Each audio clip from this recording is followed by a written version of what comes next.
Climate change patterns have turned much of Eastern Africa into a haven for scientists, whose research continues to scare the affected communities and keep governments wondering how best to deal with a phenomena that is affecting millions in the region. The latest data by the National Drought Management Authority puts about 40,000 people residing in Kenya's Pokot County at risk of food insecurity due to the increasing high temperatures that are not letting up anytime soon. Hata watoto wako na njaa, wamekufa na njaa. Wamama wenye wamesaa wanakufa tu. Mtu anasaa, hakuna kitu ya kula, hakuna maji, ng'ombe imekufa, mbuzi imekufa yote. Africa has about 50 million people facing severe effects of drought, 6.4 million of them living in ASAL regions of Kenya. UN agency UNICEF's latest statistics show that 2.5 million children, majorly teenagers, have dropped out of school due to challenges of lack of food and other related climate change effects that impact their daily lives. UNICEF notes that this group is in need of returning to school.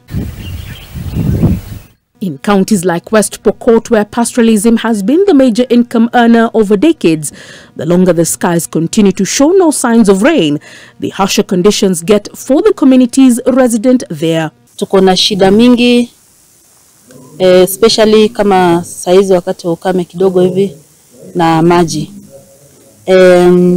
Tuko na mipango ya kuchimba boreholes katika kila ward ambao wako affected. Nikaomba pia serikali kwa hii ndio wakaangalia mambo ya chakula, wasaidie hii jamii, sababu hawana kabisa tegemeo ni kukula tumbuzi hiyo nyama tu kila wakati, so haisaidii pia katika afya ya binadamu akikula tu chakula ambayo haina kubadilisha pia diet. With the communities majorly dependent on animal products, the malnutrition levels, especially among young children under 5, go up, affecting the mortality rates of babies in the region. UNICEF data shows that 970,000 children in Kenya are not receiving a balanced diet in areas where drought has hit the most, with 142,000 pregnant and breastfeeding mothers also falling into the vulnerable group. Hawana kitu ya kutumainia katika maisha yao, so ni mifuko tu ndio wanategemea. According to UNICEF, 7 counties in the northern part of the country are facing severe weather conditions that are a threat to the vulnerable groups in their communities, mainly children and the elderly who are facing malnutrition. While West Pokot sits dangerously on the line of food insecurity, 9 other counties have been identified as having crossed the line and are in the red zone facing food insecurity due to unavailability of rains to enable farmers sustain their majorly rain-fed agriculture. Sana sana wafugaji wengi kwetu hapa West Pokot wamehamia pande zingine Uganda, pande zingine Turkana. Wale wanaweza wahame kutafuta malisho ili wasipoteze mifugo yao sana. Humanitarian groups have joined hands with governments to empower communities to diversify their meal plans through irrigated-led agriculture, which has been achieved by digging boreholes. We are the continent that has 65% of all uncultivated arable land, yet people sleep hungry. We are the youngest continent with huge market, young people, educated, energetic, yet we do not have the kind of development that we should be having. President William Ruto now says that as a way of mitigating climate change, the continent should look into its people and natural resources. We have the best human capital. We have a big market. We have the largest renewable energy resources. The future is about green growth.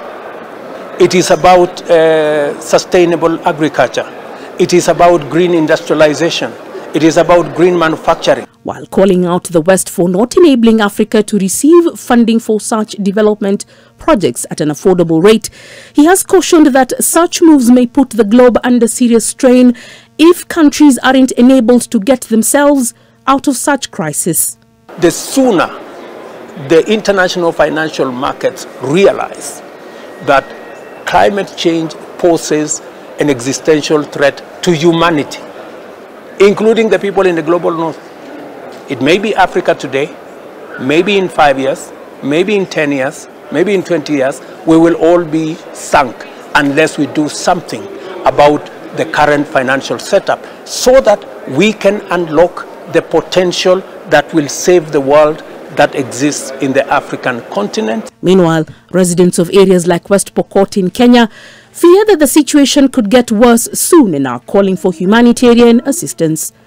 Leila Mohammed, NTV.